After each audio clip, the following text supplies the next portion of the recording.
Hello, aviators. Welcome back to the Pro Pilot Playbook podcast, where we bring you all the tips, tricks, the hacks, and the shortcuts to get you through your flying career in the fastest and cheapest means possible to get you into that right seat of the airliner or into that corporate jet or whatever else you want to do in this industry to make money as a pilot. I'm Sean Ritchie, and I'm here with Mike Martin. And let's get into it today. You read the title. We've kind of done this just a couple episodes ago. We were talking about the 10-year-old from Australia that wrote us in saying, you know, how young is too young. And then I showed a video of my 10-year-old boy taking his first flight lesson. But we didn't really talk about the other side of it. And that's how old is too old. Yeah. And we've gotten a lot of questions about this through viewer comments. Right. Yeah. So that's what we're doing today. Basically, we're going to answer four questions, four separate questions, all asking the same thing. You know, how old is too old? Real quick though, before we get into that, Mike, I just wanted to, I got to mention this because I never thought about, I mean, I did we chose this music based on that or whatever. It's licensed music to us or whatever. But right. I didn't think much of it, but somebody put a comment on YouTube from Ballad Motion. The show theme song hits my gut when I hear it. Makes me think of success after the long grind. Make it play longer at the top end or the bottom end of the show. That's great. A shout out to us and our music. Yeah. And I think I was telling Sean that I had my first celebrity appearance, man. This is such a cool update too. Yeah. I was at an airport and somebody recognized me and came up to me and said, hey, you know, I guess I had started flying years ago and then stopped and then decided to get back in. I was working a regular job and your videos really helped. And, you know, I really appreciate it. I had to come up and say hello. So, that was first time, man. Now we're celebrities now. Right.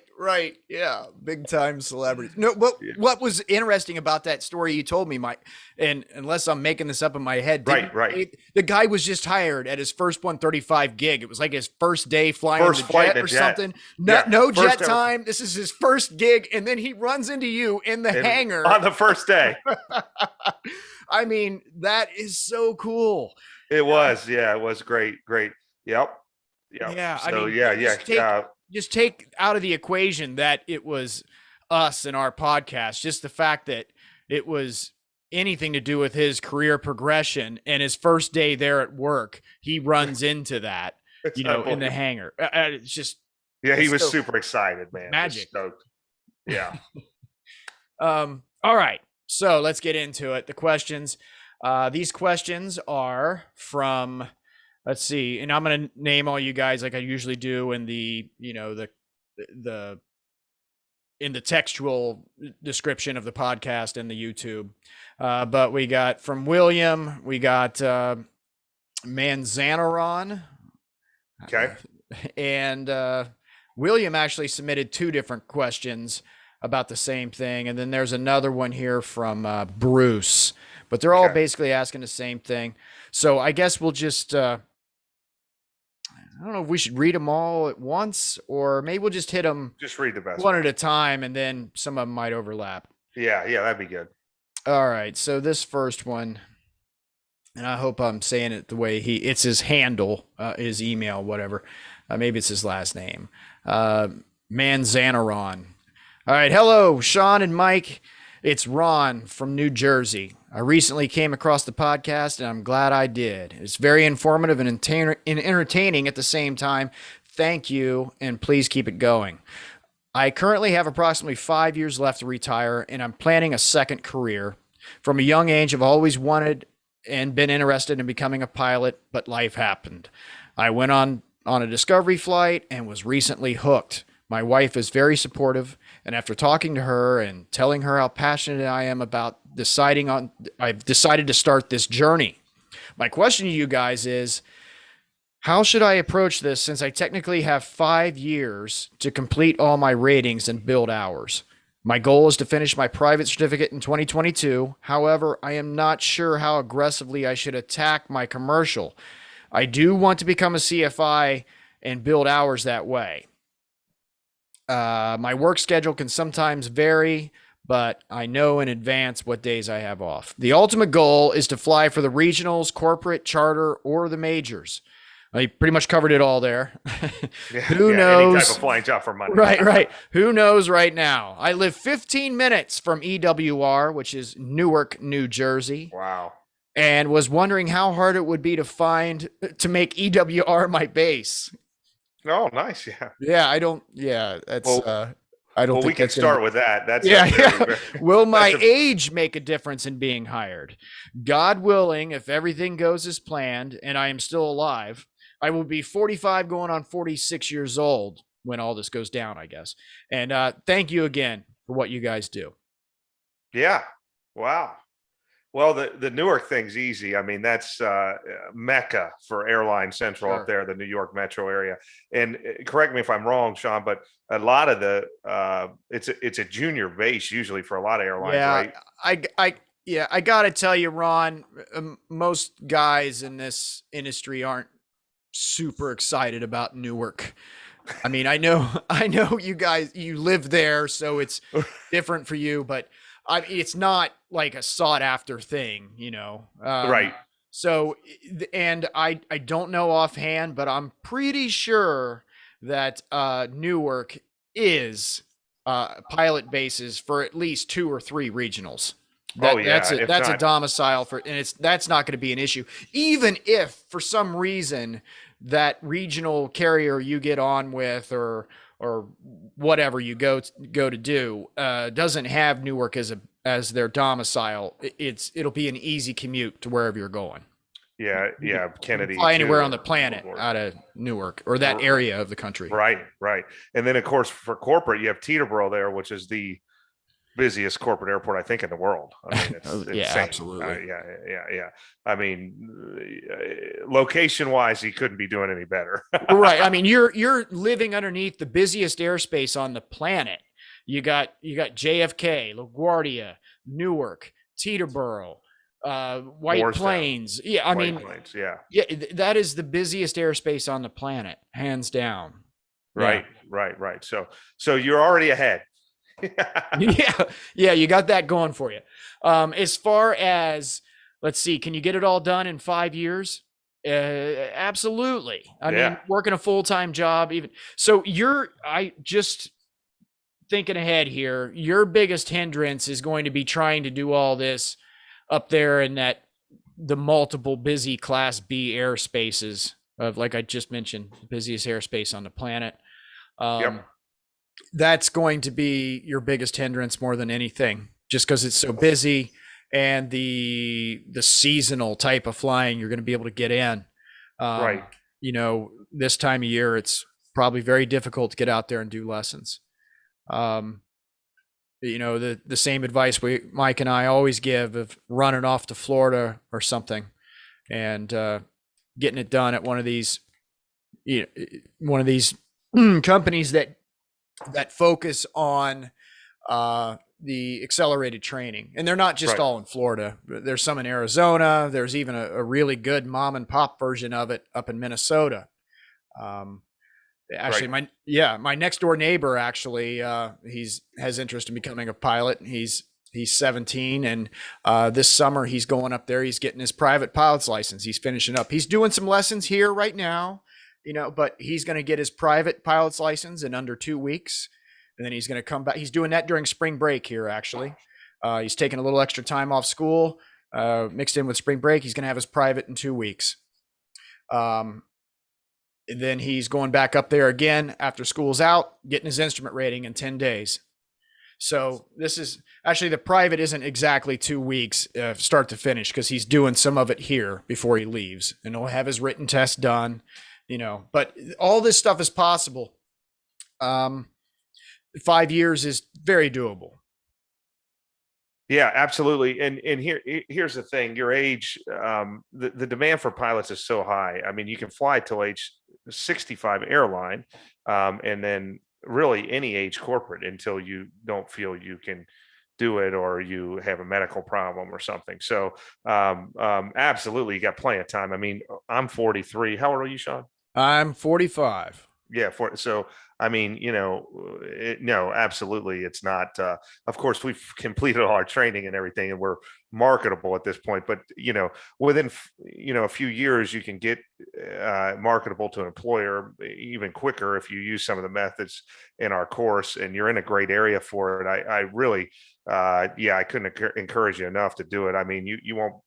It's been a dream of yours. You've thought about it. You've paid your dues at your other job, and yeah, I think that's really exciting. I've flown with lots of corporate guys. A very common thing is airline pilots will retire and at age 65 and then still enjoy flying so much they'll get a corporate job. So I've flown with lots of those guys. I've flown with a lot of second career guys too, that are in their 40s or 50s, and they were an accountant or an engineer. I know one guy, one engineer I used to fly with. He said, we actually we landed. I think up in Columbus somewhere or something, and we had a problem with the brake system, and the plane was grounded, and he was on the phone, and we were working with maintenance, and I'm like, oh man, this sucks. And he goes, Mike, he goes, a bad day of flying is better than the best day at the office. So he was saying, being an Bet your engineer, butt. Yes. yeah. So yeah, flown with a lot of those guys. So I had just in my last type rating, I was my sim partner I was paired with was a former insurance agent, the insurance business in Mississippi, and then just said, hey, I'm getting out and jumping in. So you won't be alone, certainly at all. Have you, Sean, flown with those guys?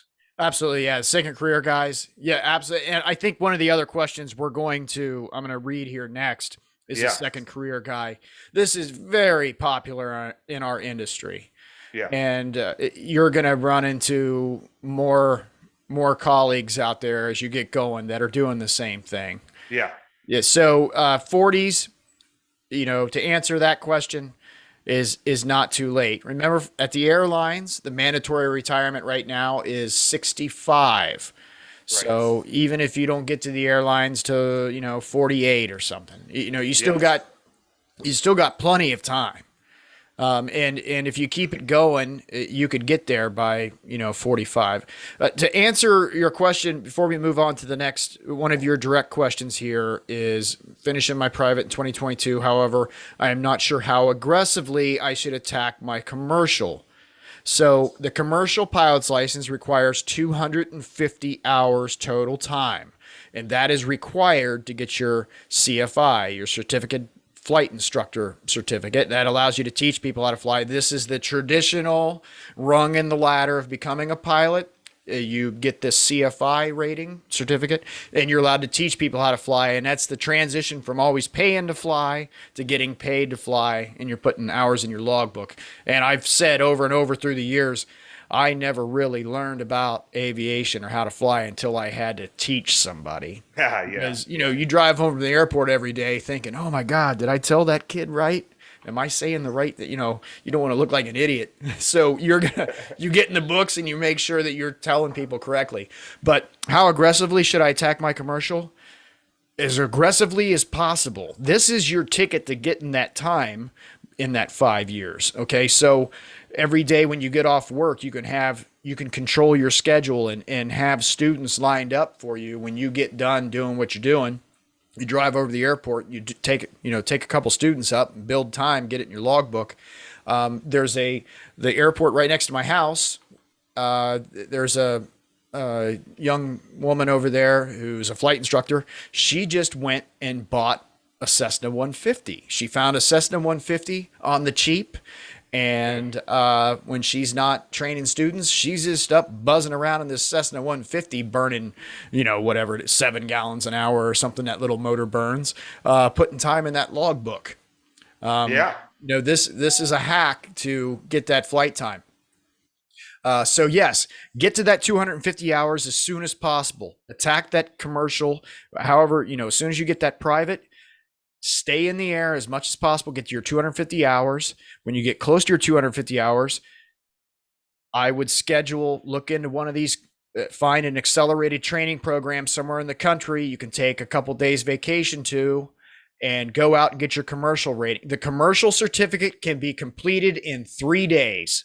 If you have your written done, you got the required time, and I think there's a long cross country in there with several stops and whatever. You meet some certain prerequisites, and whatever these companies are that offer these programs will let you know what they want before you show up. Then these 3 days are basically finishing up anything that you didn't do and check ride prep. That's all it is. You'll show up, and 3 days later, you'll have your commercial certificate, and then you can get that CFI knocked out. So, and it doesn't have to be flight instructing. You could, there's other jobs out there. Now, if you're trying to do something right next to your house that is, a schedule you can control around your other work, the CFI thing is probably the best way to go. That you could do that on nights and weekends, because when you're training people to fly, a lot of those people have full-time jobs and they work 9 to 5, so they want to fly after work or on the weekends, and you'll have so much fun doing it. You'll really enjoy it. So and CFI is a good set. I've flown with several CFIs that were retired guys that just don't want to pay for flying. They want to get paid to fly. And they like small airplanes, and that's just what they do. And those are some of the best teachers. So there's just a lot of opportunity in the industry right now, and I just don't think age is going to be a big factor for you, especially at 45. No. Yeah. And we're going to we can touch on that in this next one here. This one's from William, or Will. It looks like he goes by. Okay. Hey, great podcast. Wish I had found it sooner. I am pushing 40. And have just started flight training. Am I too old to chase an airline job, or should I just shoot for corporate jobs? And then before we get that, he immediately, well, maybe a day later or something, sent another email saying, all right, so he's got another question here. I'm about 12 hours into my flying career, and I love it, and honestly look forward to my next lesson with enthusiasm I haven't had in years. Yes, I'm pushing 40, but is this just something brand new and exciting, or am I onto something? Just to further explain, about 15 months ago, I made a pact with myself to do new things that I haven't done before and let go of such as play hockey, and go and do things like play hockey again. Also, search for what life means to me, basically. Love it. I found aviation and can't stop thinking about it, but it's hard. It's a hard road when you're 39, have kids, a mortgage, and all that other stuff. Thanks, guys. Appreciate all you do and giving me the advice I need in one place. Okay. Awesome. All right. So this is I love that whole, he's trying new things, Right. trying to let go and do things, just whatever, interest him, play hockey and all that kind of stuff. This is, I'm 45. Mike, you just said you're 43. One could label this as the midlife crisis. But even if that is true, the cool thing about that is you can have as many of them as you want. Well, I can tell you this. I like that question. And, I've been doing this, I don't know, since I was 18, I guess, and I'm 43, and I still enjoy flying. I mean, we're doing this stuff in our spare time and not getting paid, and trying to help people get into it. And I still enjoy going to work. I mean, it's still a job. Sometimes, you might have something going on and that you'd rather be doing than going to work. But once you're there, there's really no better career for it. And so, I had a guy tell me one time, I said, how'd you get into flying? This is a guy flying a Hawker. And he said, well, one night my wife, or 1 year for Christmas, my wife bought me an introductory flight at the local airport to learn to fly. And he said, I kind of wish you would have bought me crack cocaine, because it would have been cheaper and less addictive. Right. But I think also seriousness, Will, I mean, no, it's it's here to stay. What you're feeling is real, And as somebody who was a flight instructor, and Mike was a flight instructor too, Yeah. with 1,300 hours of dual given to Right. students, I have seen that look on people's faces before. And it is a real thing. It's something that happens to a lot of us. When you get in that Yeah. airplane and you experience what a joy and exhilaration of flying this machine through the air. Right. It's the real deal, man. It's the thing your high school guidance counselor, if everybody knew what this was like, the place would be overrun with pilots. There Yeah. wouldn't be enough jobs for everybody wanting to do this. Consider yourself lucky you figured it out, is what I'm saying. Yeah, you're right, because it never gets old. I think it is too. So there's so many choices of things to do. I got teenagers now, and they'll get into something, whether it's like playing guitar or whatever, and then they're into it for a month, and then they're on to something else. But I don't think that flying's really like that. At least it wasn't for me. And the majority, actually, I can say this: when I was a flight instructor, the majority of students that started and then didn't quit, the majority of students that dropped out were all for financial reasons. You hardly ever had a student that was enjoying what they were doing and then they just got bored with it and quit. It was always a financial problem, or maybe in some cases a medical problem. That's rare, but that happened. Yeah, I think the stat that I read when we were putting together the ProPod Playbook, the actual program we sell, right, somewhere in there, I'm paraphrasing now, I don't remember exactly, but I had it in front of me when we were recording that session, but it was like 80% of students that start their private pilot's license quit. 80% quit. And then the reason, it was like 97%, the reason that they quit was money. Financial. Yeah, I believe that. Yeah. So it's not cheap. I mean, that is kind of the rub of the situation, of the whole process. It's not cheap.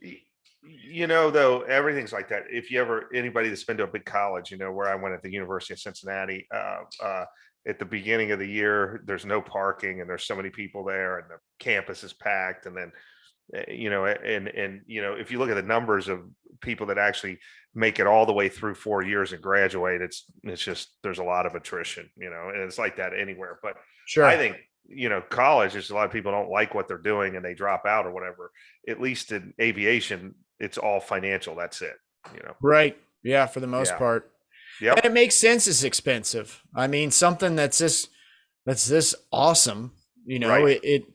it's expensive. Like same thing. If you want to eat healthy, if you want to eat good food, right, that's good for your body, that crap's expensive. But if you want to eat like an idiot, you can, buy a cheeseburger for under $1 somewhere, Yep. That's right. So anyway, so back to, the core question here, the original one that he sent, being 40 years old, am I too old to set my sights on the airlines, or should I focus on corporate? So the short answer is no, you're not too old. And if it were me, if I were you, I guess my advice is, I would just focus on the airlines. That's going to be your easiest entry, especially with this pilot shortage. They're not going to care if you're 50 years old. Yeah. You could get in on a regional airline. They're going to take you. And once you get to that, if the age doesn't get, I've made a couple predictions since we started this whole side gig, Mike, that have come true. So my next prediction is the FAA will be forced to raise the mandatory retirement age of 121 airline pilots. Right now, it's currently 65. My prediction is 60. Yeah, it was 60. They've already done this once. Now it's 65. That was years ago they raised it. My prediction is they're going to shoot for 70. They're going to shoot for 70, but it might end up, for some reason, I have 67 and a half in my brain, just like the tax laws on draw and retirement. I think it's going to be something like that. Yeah. Anyway, my prediction is it's gonna get raised. So I wouldn't even worry about it. The thing with going corporate is you can always come back to that.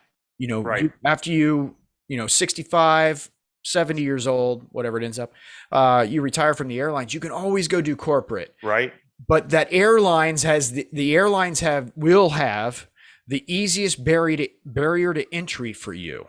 If you go into this thinking, I want to be a corporate pilot, you may have a tough time, being green off the streets with, a commercial pilot's license and a CFI certificate, getting on with any kind of a quality corporate. I'm not saying you couldn't go that route, but Right. I think your odds are going to be better of building time, getting experience, getting type ratings, experiencing jets. You're going to have an easier barrier of entry and progression just going the airlines. And if you get in there, you fly for the airlines for 5 years and you say, I hate this, you can always go corporate. And now you have some experience in your backpack of, hey, I've got this type rating, I flew, whatever. That's my advice. Yeah, and I would agree with all of that. I would say probably the way at this current juncture, what you said about entering into the corporate world at very low time, you could have some obstacles. But I think as this massive airline hiring rolls into the industry and they suck out all the corporate pilots just like a vacuum cleaner, it's going to be much easier to get high paying corporate jobs and quickly too. So really, just like we always say, it's the greatest time ever to jump in, and don't let age deter you. Really, at any age, to be honest with you, you're going to be able to find something, and the whole thing's fun anyway. Right? Yeah. Yeah. We have one more. I said 4, but it was actually from 3 people, I guess. So the 4th email is from Bruce. Let me make sure. Okay. Yeah, this is the guy. Here we go. This is the guy who wants to come back. All right, here we go. Mike and Sean, if you do not want to use this on your podcast, I understand, but would like a reply back. Okay. Well, turns out, Bruce, we are using it. Ran across your podcast on YouTube. Great and timely information. Appreciate what you were doing. My story is a bit different, as I am a bit older than you guys. I graduated from a great university with a great flight program, still is, back in 1988 with a Bachelor's of Science in Aviation Education. When I graduated with this great degree and went out looking for a job, the airlines and regional airlines were furloughing and not hiring for quite some time. This continued for a while. And in that day, to be marketable, you needed 12 to 1,500 hours total time, and an ATP would be even better. As life goes on and I need to pay some student loans back, I take a job working for a great corporation who manufactures construction equipment. In the next 10 years, I will work this job where I'm traveling nonstop and do some instructing on the side when I'm home to build time. Life happens. I got married, took a different job, and I was not traveling all the time. We start having a family, and I do some instructing on the side. But it's still tough to get all the required time to get noticed. And at this point in life, I did not want to be away from family, so I did not pursue flying as a career, other than instructing on the side. Of course, the pay was a lot less back then. After the Culligan Air crash, a lot of things changed with requirements, such as, and the RATP was developed. Now, years later, as with a family of 5, with one just out of college, one halfway through college, and one in high school, I look back and always wonder, oh man, how many times we heard this story, Mike? I have a private instrument, commercial, multi-engine instrument, and a CFI. Okay.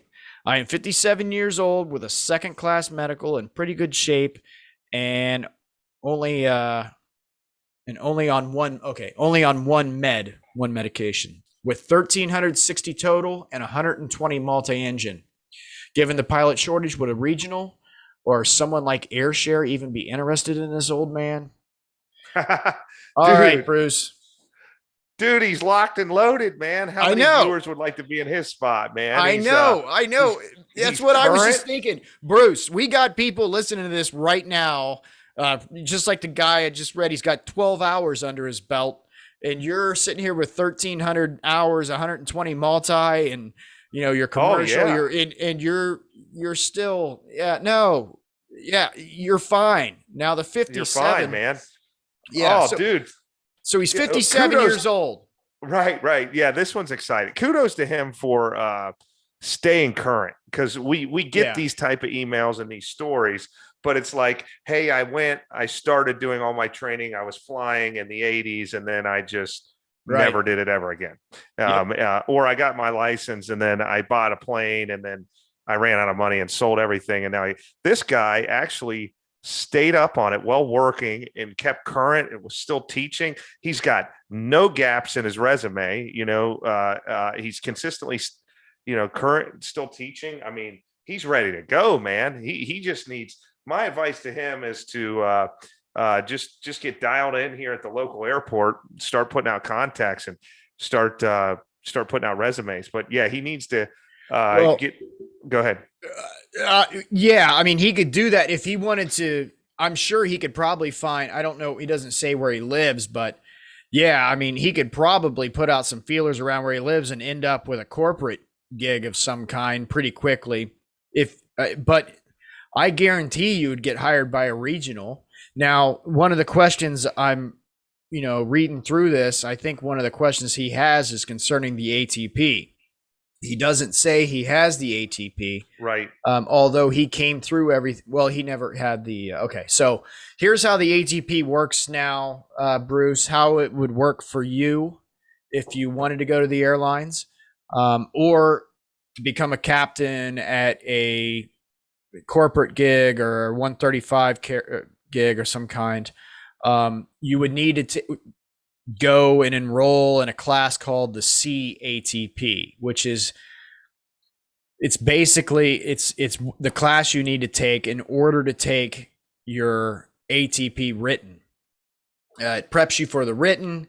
The rules have completely changed on the ATP, and I may be telling you something you already know, Bruce, but the rules have completely changed on acquiring an ATP than they used to be when you first started flying. And when Mike and I got our ATPs, it was just a normal part of your career progression, like getting your instrument rating or your commercial. When you had the time, you went and got your ATP, like any other certificate. Now it's different.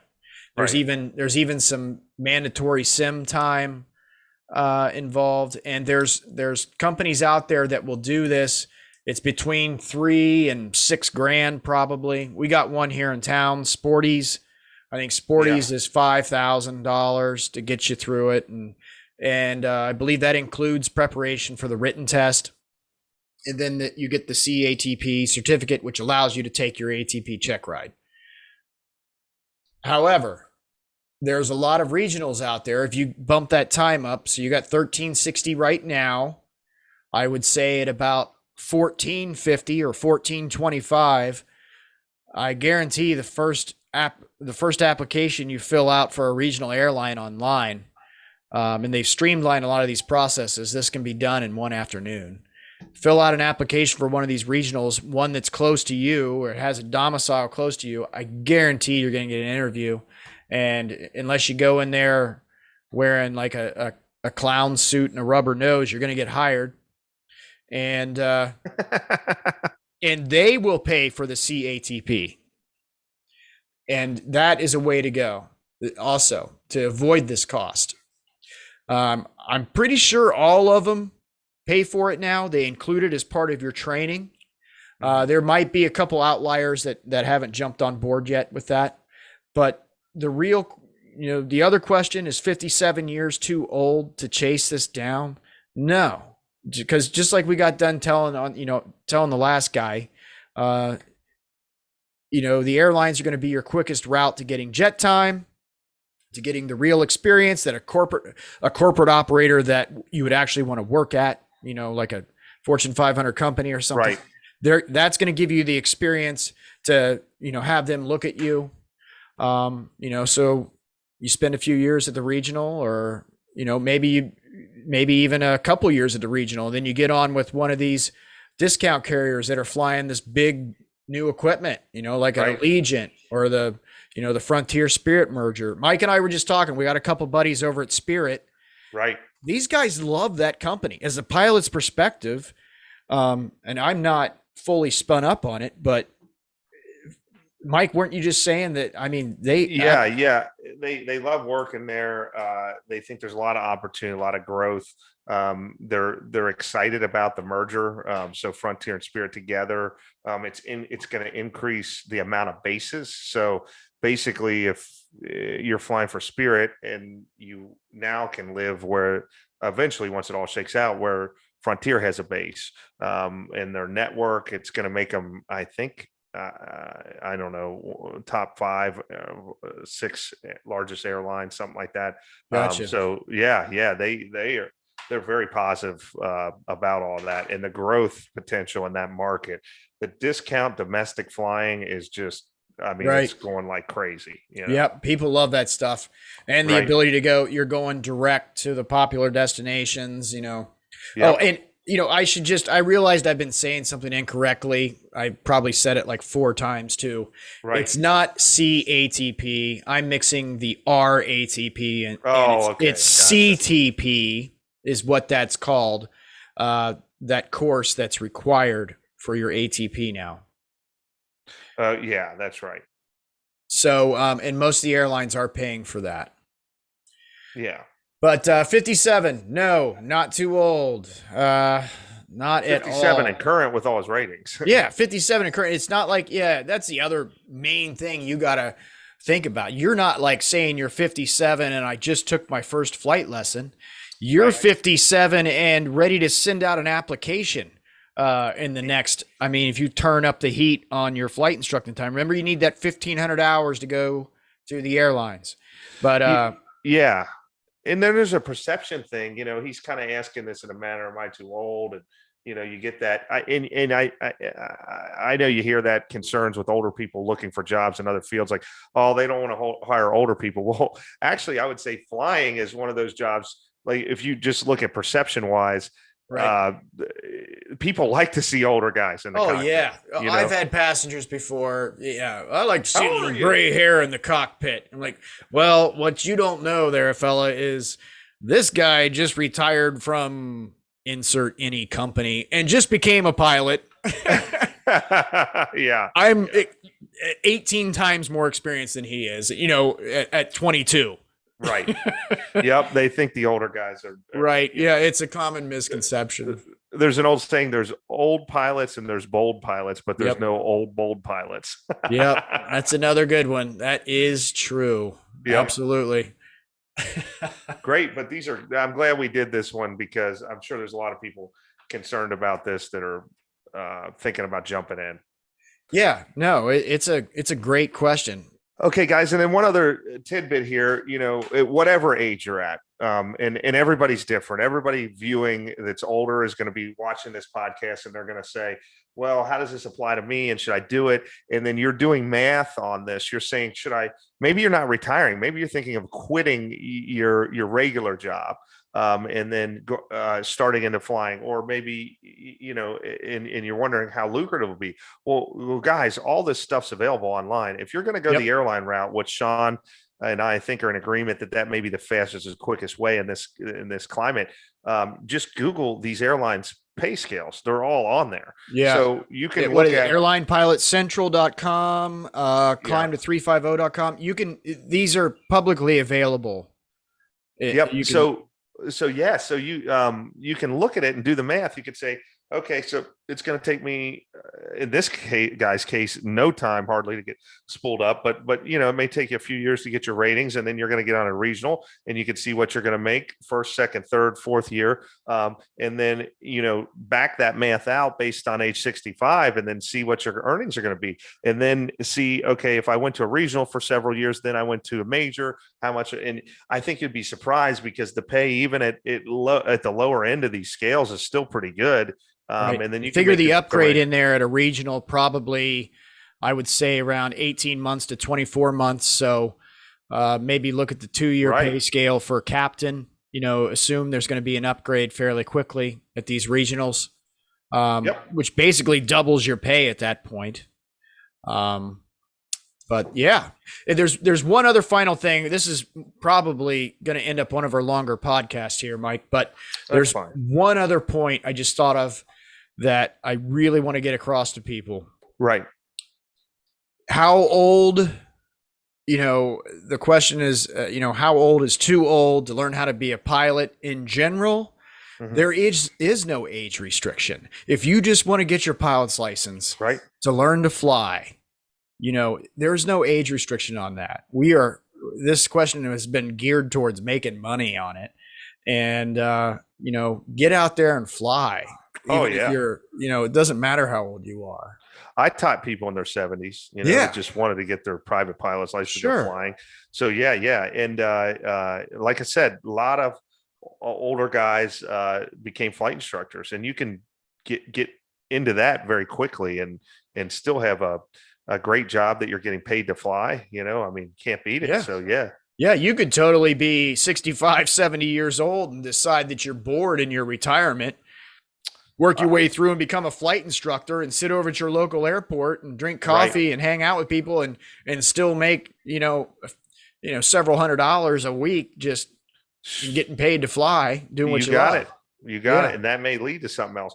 And you know what? The one guy mentioned meds or medication or whatever, we all know the older you get, the more health problems you have and that kind of stuff. But all that information is available online too. I mean, you can Google the medications you're on and if it's FAA approved and all that stuff. So, all this stuff can be figured out. FHA, you slipped into your other career field there for a second.